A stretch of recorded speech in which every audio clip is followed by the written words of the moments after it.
back to Restoration Talks, and thank you for joining with us. If you haven't already, please share, please like, please subscribe to our Facebook and YouTube pages so we can spread the message. Last week we had quite an in-depth discussion looking at anxiety and unpacking anxiety, what it is, how it affects us, the different methods and ways in which we can help to deal and manage anxiety, and exploring it from a psychological point of view as well.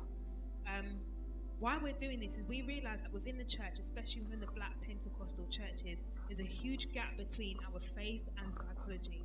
Many pastors, leaders, and people hold the view that all you need is Jesus and you don't need a psychologist.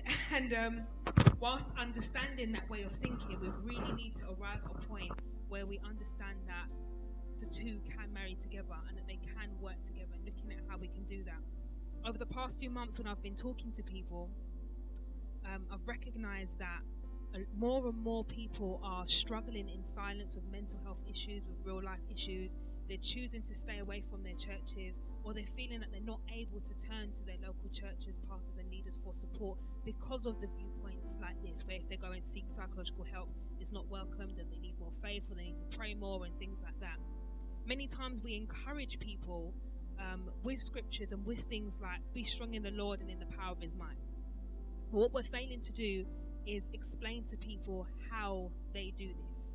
So with Restoration Talks, we are looking more at the hows. We're looking at advice, we're looking at tips, we're looking at methods, not just from a spiritual point of view, but from a psychological point of view as well, where we can help people to understand how they can be strong in the Lord, how can they manage anxiety, how can they bounce back from depression, how can they work through the different challenges that life throws at us. We want to share our faith and psychological interventions that can work well together, and most of all, we want to bring healing, deliverance, and restoration. One thing that I know as a counsellor is that there is so much healing and deliverance that can take place within a counselling session. So much.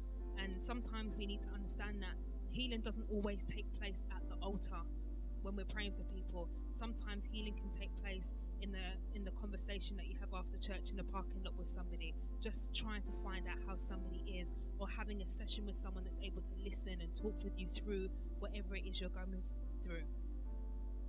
With that being said, this week we are excited because we have our pastor who is joining with us from Restoration City Church, and we have the beautiful Dr. Amanda with us again. And this week is called The Psychologist Meets the Pastor. So I hope I've explained it enough in terms of the vision of Restoration Talks, in terms of trying to marry the two together, trying to figure out, okay, how does it work? How do we listen to the advice that mental health professionals are giving, and how does it tie along with our faith? So this evening we're going to have a real open discussion, looking at things from a pastoral point of view and a psychological point of view, and figuring out how we can work this thing through. So like I said, share, like, subscribe, and let's get into the meat of it. So first of all, Pastor D, please tell us a little bit about yourself. Thank you so much for Restoration Talks. It's a very good concept, very good vision that we need for such a time as this. I've been pastoring for quite a few years now. I'm trying to tally up how many fingers I've got in terms of pastoring. Got ordained, 2000, but been in church, grew up in church all my life, and been around ministry for a very long time, and work alongside with different bishops and pastors, and so over my journey I've been able to work and see different perspective of ministry, and also going to Bible college as well and training in Baptist theology. It allows me to have a wider scope, not just the Pentecostal perspective, but to work alongside evangelicals and charismatic Church of England and other faiths as well. So I think what that's helped of ministry and how we can support and help people going forward. And Dr. Amanda, just bringing you into this conversation. Thank you for coming back with us. share a little bit about yourself and what it is that this session specifically is going to bring about today? Okay, so I think I've shared now for a couple of weeks a bit about myself, but just to reiterate, to me, one of the importance about having a session like this is, for me, I think this is, as I said last week, where my heart is, how we can really bridge the gap between the world of psychology and the church.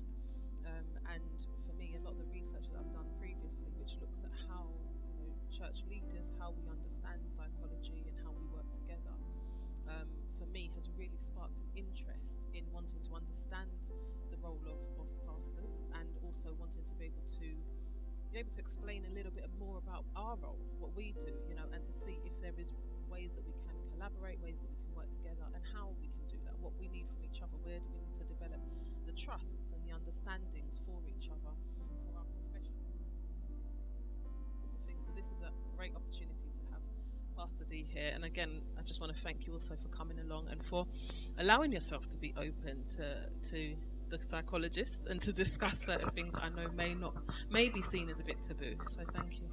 You're welcome. You're welcome. And part of doing this, we put on there that there's no limits, so it is an open discussion, because so many times as pastors we can have forums like this, but it's very controlled. The questions are controlled. We know what's coming, and so we can kind of steer it in that direction. So this is an open discussion, because what I want people to understand is, just because we are pastors, we're not perfect. And we are learning as we go along. So this is a great, I've not seen this kind of forum before, where there is the psychologist, counsel and pastor, and the different perspective, and as you say, how can these work together going forward. So it's quite an exciting time. So again, I thank you for your ministry, thank you for your gifts and your skills. So yeah, this is good. Let's go. Okay. Okay, the first thing I think is really important for us to say is that within the field of psychology, we've come a long way within counselling and psychology in understanding that where we're trying to understand and work with people's psychological well-being. So we're looking at how to support people psychologically, mentally, and also how to support them in, through their lives, through their behaviours, their attitudes, all those sorts of areas is what we cover. And within our field, one of the things that is now growing and gaining a lot of interest is the understanding that actually we can't just sort of see people in one way. We have to see people holistically. And with this appreciation, with diversity, what we're now understanding is actually people have spiritual aspects to themselves, and people also have religions, and we need to understand some of those cultural differences and what they look like and how they are. So within the world of counselling now, what we do is we will incorporate certain understandings of faith, of spirituality, how we can incorporate understandings within our assessments and within the interventions that we may utilize as well. Which it feels like a big move. It's still an early stage, we've got a long way to go, but it does feel like a really important shift. And one of the questions that I was wondering is, okay, so the psychological world is now saying, okay, we see the importance of integrating faith, we see the importance of understanding it. How do you feel that the church are understanding the importance or seeing psychology when dealing with people, with your congregants? If I was to go back from when I was a child growing up in the church, it was at the time I used to hear through in the testimony service that when a particular individual when they were ill, they would go to the doctor, and there was some mindset and there was some thought about how we as believers, how much confidence and how much trust we should put into a doctor, because the message at the time was we had Dr. Jesus, and once you had Dr. Jesus you didn't need anyone else. And it was known for people who had particular illnesses who could have gone and got medical attention and would have been fine, but because they felt it went against their faith, and because they wanted to be seen as people who had faith in God, and if you had faith in God you don't need anything else. And unfortunately those people are no longer with us. And to me, growing up and seeing that, and also, you just see naturally, if you have a toothache, you will go to a dentist. If your eyes, in terms of vision, was a bit blurred, you'll go to see an optician. It is quite natural to go to the people who are trained in these particular area. Now, I do understand when it comes to in a church arena, because we are dealing with the mind, this is a specialist area. And so where we see psychology coming into the church, and I do understand that there are some teachings and there are some leaders who are against psychology. They're against some of the theories, and we appreciate there are some theories that may have a direct conflict against our faith. What I'm talking about is those who are people of faith, who have, like yourself, who have taken time to study and have a better understanding of how the mind works, and bringing that expertise alongside with the spiritual. Because a lot of us as pastors, we are, for myself, being trained in the Baptist school, theological school, they covered 4 weeks of counseling. Now, how am I, as a pastor, going to take 4 weeks of training to deal with the complexity of someone's mind? So it's an emotion. So it's not just a case of when people come to our church and we call them to the front and we pray for them, we pour oil on them, and then, we send them on their way. Some people need practical help to deal with their situation. And sometimes as pastors, we don't always have the time to study scripture and theology and other areas, as well as trying to study the mind. There are some leaders who can do that, but we are blessed with people within our congregation who have done this. They have taken the time out to study the mind, and now it's for us as leaders to now embrace the study. And again, I make it quite clear that we are dealing with born-again Christians, because as I said, there are some theories that is in direct conflict against our faith, because some people may see psychology as something when it comes to the Christian faith, you don't need God, because God is just something that is like an escapism or a crutch that we depend on. And so there are some teachings that will push the faith away. But certainly when you have people who are born again, spirit-filled people who are trained in this area, I think there ought to be a conversation from leaders to start to bring in the professionals to work alongside the leadership, to provide, as you mentioned before, a holistic approach to people who needs that kind of help. So yes, maybe 5-10 years ago, or maybe 10-15 years ago, this conversation won't be happening because it would just be a no-no. But since the lockdown, we are hearing of and we're going to see coming out of this a lot of people who are going to be challenged in this area. And for the pastors to deal with all of this by themselves is going to be a very big ask. And my question is, what if the pastors are suffering? Then where does the help come from? And especially when you're dealing with the complexity of the mind and thoughts of an individual. So I think this is a timely conversation in terms of, let's have a conversation about this and let's have a look at this and see where we go. I think I'm pretty much understanding what you're saying and agree with it. And as you were talking, one of the things that came to my head was one of the questions we received. We received it in the first week, and in the second week we had it a different form of variation of the same question. And what it seems as though people are asking is, how do we understand where medical intervention is needed or where spiritual intervention is needed? And we know people were asking, with things such as anxiety, where do we see it as a spiritual thing? Where do we see it as a psychological thing? And I know for me that one of the things I said, that was my opinion, was that I don't feel as Christians that we can view one without the other. It goes back to the whole holistic talking again, because to me, when we have a person that may present with what's a psychological issue, and they come to the altar and they ask for prayer, is it a matter, I know last week what I said as a psychologist, but I think it'd be really important for us to get your perspective on that. So now this person's come, they've asked for prayer, they've said they're experiencing anxiety. How would you now take that? What do you now see as the next thing to do concerning that situation and that individual? Well, that's absolutely perfect in terms of what you're saying, because that's the problem.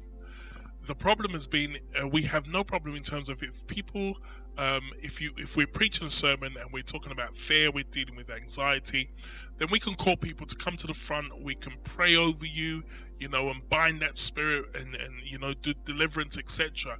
But then when that person on the Monday or the Tuesday or the Wednesday, when you need to now give them some practical help and practical steps of how to overcome anxiety, this is where the challenge comes in, because we are knowledgeable in terms of scripture. We are great in terms of deliverance. We are great in terms of putting oil on your head. But when it comes to now giving practical help, step by step, because I think it's very wrong for us as pastors to deal with issues on a Sunday service, and especially if it's complex issues we're dealing with, and then leave the person to deal with it after they walk through the door, and there's no follow-up and there's no help. So I know personally, when I've been providing pastoral support, I've had to deal with all different kinds of situations, and some of these are over my head. I'm not qualified to deal with it, and I say it quite clearly. When people come to see me, I provide pastoral support, because to say I provide pastoral counseling, can I put this one? Say that I provide pastoral counseling, it's a complete different aspect, because counseling requires training, and 4 weeks or a month of training is not adequate to deal with some of the complexities. And that's why as a pastor you have a team of people, and you have people you can go to for advice in regards to what you're dealing with. But I would always say, this is just a word out to pastors, when you're going to be dealing with complex issues, that I always say, if it's going to be one of my leaders and they say they're going to be dealing with a complex issue, we need to ensure that we have put in place a follow-up system to be able to provide support for that person after we finish preaching to them. So there is that place where, yes, we can deal with things spiritually, and then you've got to know when you need to refer things on to get professional help. For example, if somebody is you're praying with someone, you've done deliverance with them, and then you start to talk to them afterwards, and they say, for example, that they're dealing with suicidal thoughts. Well, how do you deal with it? What do you do? Yes, you can bind the spirit of suicide, etc., etc. But what other steps is needed to ensure that as an individual, as a pastor, as a leader, you are covered, and that you've also covered your ministry and your organization should something happen? And if something was to happen and the authorities were to ask you, well, what steps did you take and what qualifications have you got? How do you protect yourself? And that's why it's important to have the support of trained counselors, psychologists of yourself, and professional bodies, professional people to work alongside spiritual leadership. It's interesting that you raise that point, because one of the things that I find seems to happen is that there is almost this blurring of boundaries in a sense, and there's an understanding where my remit is and when I'm actually going beyond what is my remit. And I can see how easy it could be for you as a pastor. Somebody comes to you in confidence, wants to talk certain things through with you, and you want to be there and you want to support them. But for you've just given us a perfect example that you said, actually there are some things that are beyond me. Can I ask, how do you know, or have you even encountered a time where perhaps you did think, actually, I went a bit too far with this, and this was a little bit beyond me, or have you had that experience, and where do you know that that line is drawn, and that I can't take this person any further here, but I think I need to call on somebody else? That's a fantastic question, because again it comes down to your training. What have you been trained in? Because there's things you can pick up along the way, and you learn different techniques along the way. But when you're dealing with someone's mind and someone's life, if you've ever had to go on an operating table, and I hope you haven't, but if you ever had to go on an operating table and the doctor or the person wants to say to you, I think I know what I'm doing, it's not going to fill you with confidence, or I've seen this, I looked this up on Google before I come to operate on you. You would not let that person near you, because they haven't been trained, they're not qualified to deal with this area. Now, there may be areas which are, if you just want to put a bandage on me, that's fine. But if you're going to take a scalpel and perform surgery on me and go deep in me, I need to know that you've sat under somebody and you've been trained and you've got the necessary qualifications to deal with something so complex. So each individual, as a pastor, you need to know, what have you been trained in? What are your skill sets in those particular area? If you know you haven't been trained in the area, if you know you haven't got the skills, don't bluff it, because you're dealing with people's lives, and we have to be humble enough to know what we can and what we can't do.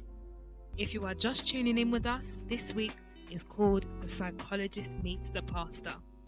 Please don't forget to like and subscribe and share this page with your friends and your family as we get into part 2. So how do you find the expectation that sometimes congregants can have on pastors to know and understand everything when they come to you with various issues?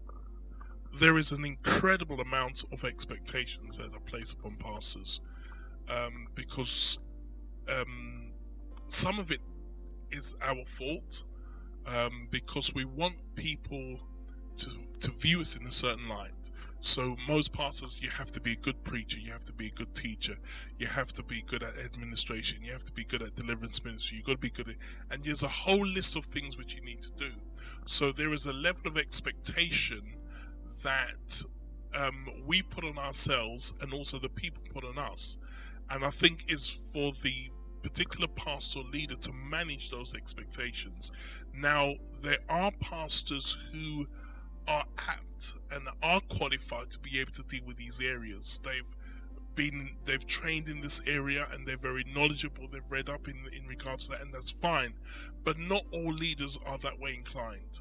So I think it's for each individual to kind of look at what is available within his or her congregation, what skills are there, and it's for that particular leader to help to train the church in the concept of the pastor doesn't have to be the person who does the be all and end all, that there is a team of people that they can go to, and equally the same care and the same nurturing, the same love that the pastor has for his congregation, same with the people in the team. They will also be able to contribute and be able to love and nurture the people within the congregation as well. Can I just add a thought? So in one of the research questions that I asked, a participant said something which has stayed with me. And what he said to me was, he said, people come to us because, we're more accessible than a doctor, we're cheaper than a psychologist, they're more accessible than a psychiatrist as well, they're more understanding than family and friends, and so people will come to you as a leader because you always seem to be available, you're always there, you're someone that people see as, the first point of call. I mean, research suggests that pastors, actually leaders, are called upon more than psychologists and psychiatrists combined. So we have these titles, but people will come to you because they can access you out of hours, they can access you as and when they need. There's no charge for your services, a moment ago you talked about expectations, and the word you used was great. The weight of expectation is something I've had written down here. How do you manage, that weight of expectation that is upon you? That is probably the biggest challenge as a pastor. Dealing with expectations. It's not something that I can say I've mastered, but it is one of the biggest challenges that we face. Because as a pastor, you want to be the best you can. You want to do the absolute best you can. And so you can get to a point that you put so much pressure on yourself because you really want to, maybe you've had a mentor, and your mentor, whether it's being a bishop or an apostle or someone, is seen as someone like how you'll see Moses and Joshua. Joshua looking up to Moses, even when Moses is dead, he finds it so hard psychologically to move on that God has to speak to him that Moses, my servant, is dead. Now get up and move the people across. But you look at your mentors, you look at the people who have developed you and trained you, and you look at them through the eyes of greatness. These are great people that you aspire to be like them. And then you look at the inadequacies within yourself, and how are you ever going to get to that level? How can Joshua ever be like Moses? And then you have an internal conflict within yourself, because most pastors are going to keep driving themselves for excellence. When you have your congregation, you motivate your congregation. As a pastor, you have to almost self-motivate yourself. But the danger with that, you can become overcritical. And then you have to compensate for that. So you're always constantly pushing yourself, because you might say, oh, I pray 2 hours a day, and you feel that's really good. Then you hear another pastor praying 3 hours a day. Then you feel inadequate. Then you just think, I'm not doing enough. And then, you're reading your Bible and you're studying X amount of time. Then you hear another pastor, their study time, and you just think, and so you're constantly driving yourself. You're constantly pushing yourself. And the expectations you have for yourself sometimes can be unrealistic. Then you got to deal with the expectations that other people have for you. And it's it can be such a weight. That's why sometimes you hear pastors, when they're preaching, that they're not just communicating a message. Sometimes they're actually in performance mode. Because I'm expected to be this way. And then you see certain styles of how they begin to preach. You don't have to preach like that, but it's the expectations. And you go to certain places, they expect you to be like this. They expect you to dress a certain way. They expect you to talk a certain way. So I'm not saying that there shouldn't be any expectations, but expectations is one of those things that is really, really challenging to us as leaders. And again, this is a good conversational point to bring up. And something as well that I was thinking of, just to share as a psychologist. I know that there was a point last year when I found myself just at this low place, and I just thought, okay, you've got 5 brilliant children that are doing amazing. You've got a wonderful husband. You've got this qualification. You're a doctor. You've got your career. You've just been promoted. Everything's going great around you. What is going on for me? And you use the word inadequate. And at one point I thought, you're qualified, but you feel inadequate. I'm struggling to say anything, but then people are saying something to me. I seem to have the words or the way to cope for other people, but then you think, why is it I can't get myself out of this? Or I'm helping other people to develop their relationships. Why is it my child is doing this? And why is it? And you do, sometimes you almost think, should I even be doing this? Am I in the right job? Because hold on, if I can't even manage my own stuff, how is it I'm sitting there and I can successfully guide somebody through and see them develop? And you think, well, what about me? What about, and I know sometimes I have those conversations with God and say, well, God, what about me? I just said that, and that person feels like they've got this amazing breakthrough. Where's my breakthrough? Because I'm struggling, and then there's nowhere to take it. Because, how can you, as the psychologist, the one that should have the answers, turn around and say to somebody else, actually, I don't quite know how to get myself out of this. And so I'm wondering how, as a pastor, because I can only imagine how that must be experienced for, when you stand up there and preach, when you're giving this word out and people are being touched and they're crying and they're at the altar, and you're probably thinking, I want to put down this mic and join them. How do you cope? This is good, because many of us as pastors, we only have a few friends. Most pastors they can literally count their true friends on one hand, if even that. And so again, because of this expectations, you've got to be spiritually strong. You've got to be this. You've got to be that. And there's this expectation again, because you've seen your mentors who are so powerful. And some of the problems that has been with our mentors, we've seen them as Supermen, but we haven't seen them as Clark Kent. We haven't seen them when they take off their cape. We haven't seen them behind closed doors and the vulnerability.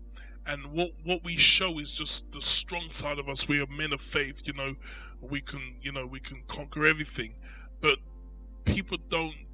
we don't allow people to come close enough to see the other side, to see the struggles, because we are expected to always be on fire.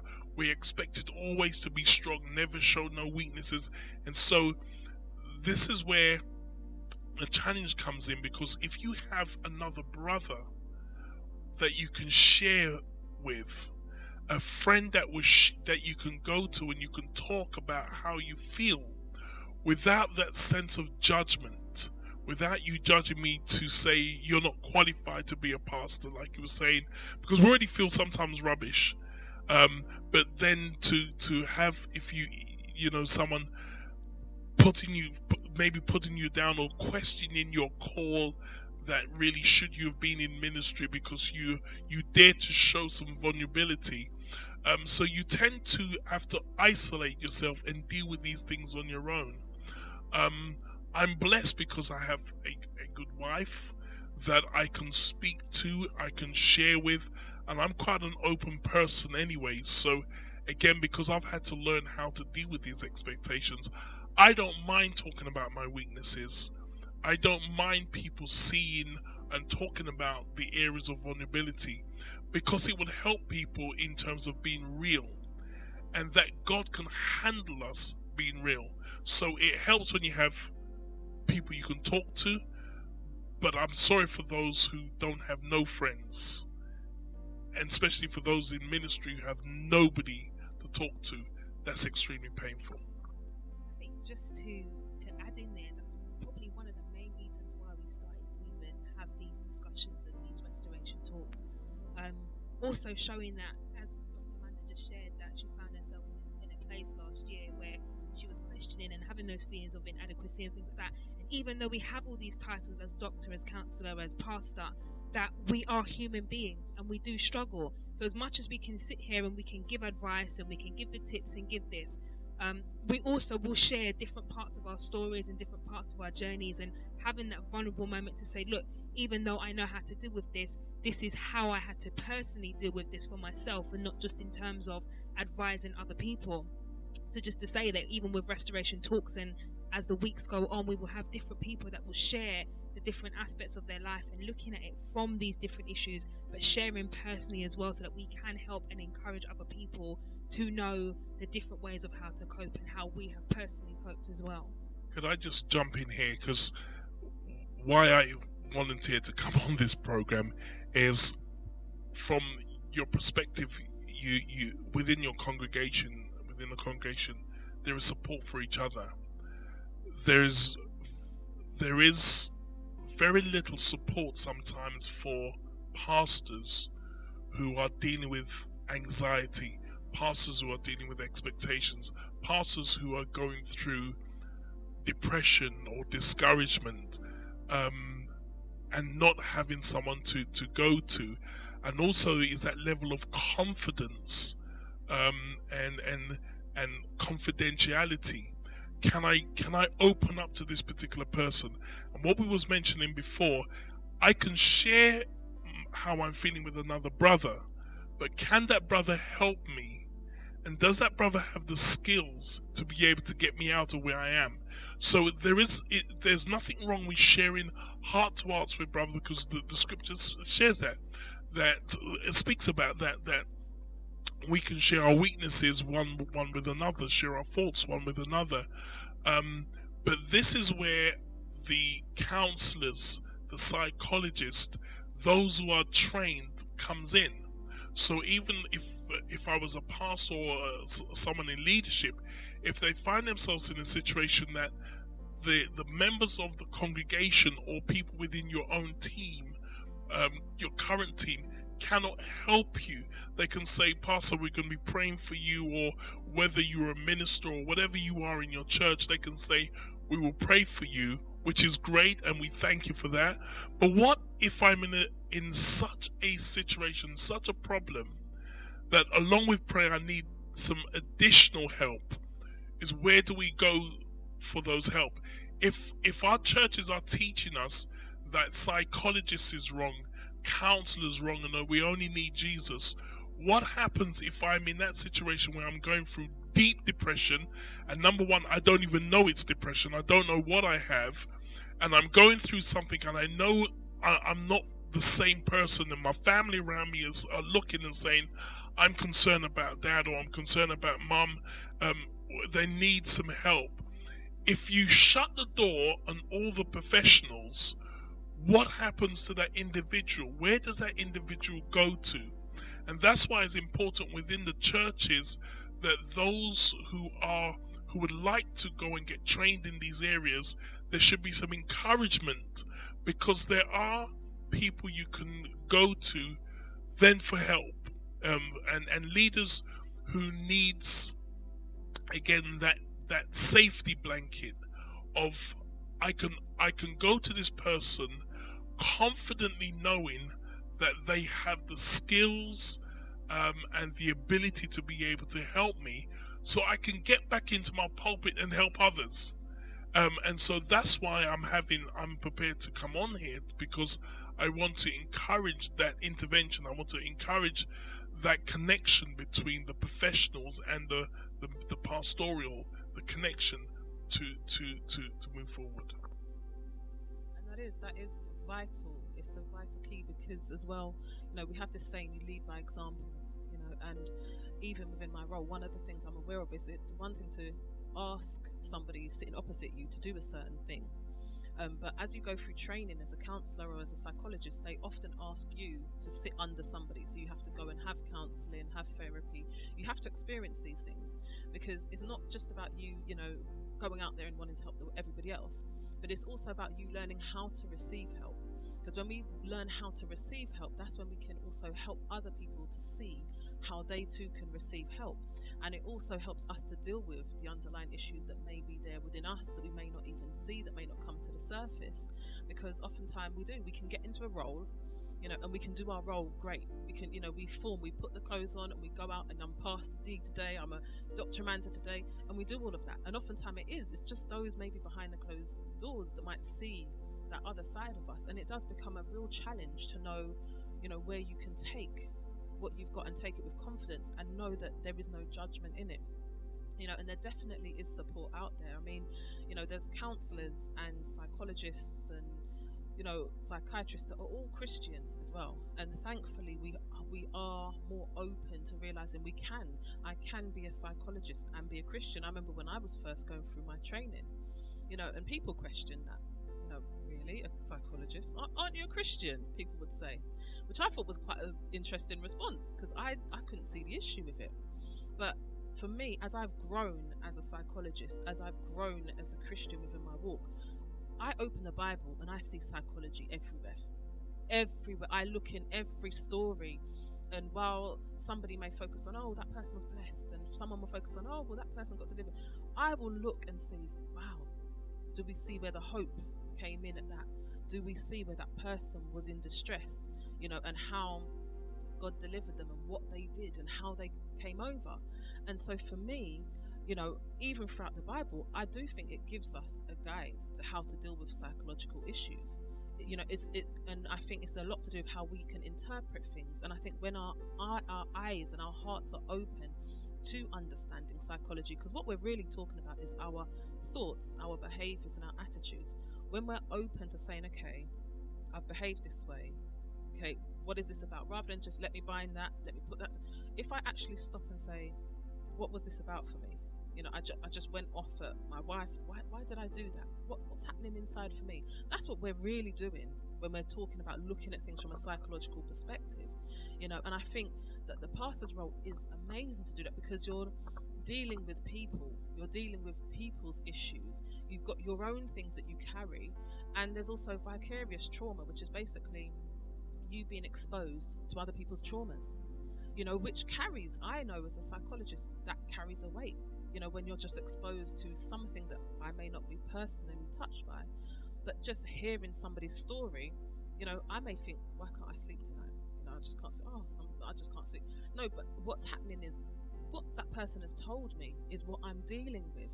And this is why I do think it's so important that these conversations are had, and that you have this openness, to encourage pastors to look at things from a psychological perspective. I also want to just add that we should not see what you do as a direct competition against what I'm doing, but that the two are complementary in regards to its output.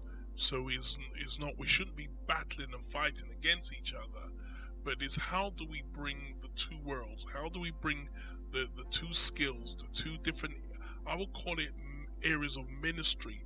How do we blend these two areas of ministry together so that we can be more productive and more effective in terms of our ministry? My main heart, as I said, is I do believe that when we come out of this lockdown, I believe that there is going to be an overwhelming request for counseling as well as pastoral support, and is how we are able to work these two ministries together and combine them together to provide the help and support that we need for individuals. In my own personal life, there's been 3 times I've had to go for counseling because the ministry had become so overwhelming that I couldn't find within myself how I'm going to get out and how am I going to deal with this, and I needed another perspective from someone outside of my world, as it were, to help me to process things and help me to put things in its right perspective. Because what I was worried about is carrying certain hurts and carrying certain pains, and then continue to minister, and whether I'm aware of it or not, that I'm projecting, if I project what I'm going through on the congregation unwittingly. So I wanted to be sure that before I continued in ministry and before I continue ministering to others, I needed to go through this process of speaking to individuals and help me to go through, as it were, like a tick list, and go through a process and allowing them to ask me the relevant questions and ask me the tough questions and to challenge me, challenge my thinking and my concept, and to review things to ensure that I've taken the right step and I'm in the right place to continue pastoring, or if I needed to take that sabbatical and take the time out and work through the issues before I go back into the pulpit. That's really, really good. That was a courageous thing to do, really, and it was courageous as well to look to that counselling support, and instead of, just as you said, staying within what you know, because often when you stay within what you know, that is the perspective you'll get. Different angle, but the same perspective, but being able to step out of that, I can really see how that would have been beneficial for you. And it brings me to another question. We're slightly different direction, but something that I just, as I'm listening to you, something that I'm aware of, and I want to say a bit of it gripes me a little bit, that I've experienced in the church. is that, so for example, where people are, and I know we briefly touched on it before, where people do talk about very sensitive issues, where people may allow people to, testify freely, where people may have, altar calls for certain issues, sometimes even prophecies over people. Now, we know that these things can happen, and we know that oftentimes people say it's just led by the Holy Spirit, and sometimes people do say things and respond in a certain way. But I know I've sat in the congregation and thought, ouch, that's a really touchy subject, that's a really sensitive. Sometimes it could be calling out, people that have been abused in childhood, and you've got this person sat in the audience that probably thinks, well, I do want my deliverance, but I don't really want to go up to the altar. And you've got different people that will have different responses. Some, it will evoke historic experiences that they've had. For some, it could be current. People will find, and for me as a psychologist, I sit and I think, gosh, this is quite triggering for people. It's left a lot of people exposed and vulnerable. And then oftentimes, you see that person get up, and maybe they're given a hug, maybe they're given a card, sometimes not. But sometimes I'm aware that the room has been left a bit triggered. And even if I know earlier you mentioned is the importance of following up with people, sometimes people are followed up with, sometimes they're not. But the whole congregation, to me now, is in a sense, in a way that anybody could have been triggered. How do we deal? Because, as a psychologist, you do think there is a time and place for certain things, and certain things perhaps shouldn't be exposed in such a forum because of what it could do for people. I just want to know a pastor's perspective as I have the opportunity to ask it. Yeah. From pastoral perspective, God will sometimes speak to us. Many times He speaks to us, and He gives us a word which we are, for example, we're going to minister on Sunday. And it's for the individual. When you begin to pray into what God has given you, and you know there's a word, and say, for example, I'm going to be dealing with quite a very sensitive issue. I'm going to be dealing with people's being molested, people's being raped, because we have to understand that God wants us to be delivered. He wants His people to be free. So it's not that we run away from these difficult subjects or difficult topics, because God wants us to face these things, but it's the wisdom and the training that we have to go along with it. So if I'm going to be teaching, and I know I'm going to be troubling some very sensitive things on Sunday, I need to know that I've got in place the necessary support for the following week. Should people want to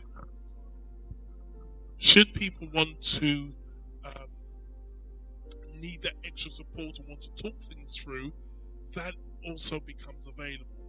And I think that's where your roles come in as psychologists and counselors, where we need you to come and help train the leaders in terms of these areas, in terms of sensitivity in particular subjects. Because sometimes we hear from God, and that's all it is. And God told me, and as long as God told me, that justifies everything. And we forget about the feelings of the people in the congregation, the feelings of the people who are coming up for ministry, and the vulnerability and the trust that they put in us. And so we are dealing with some very complex and very sensitive things. And that's why we need the help and support to say, if you're going to do this, Pastor, please make sure that we have the support in place to be able to counsel them, to follow up, etc.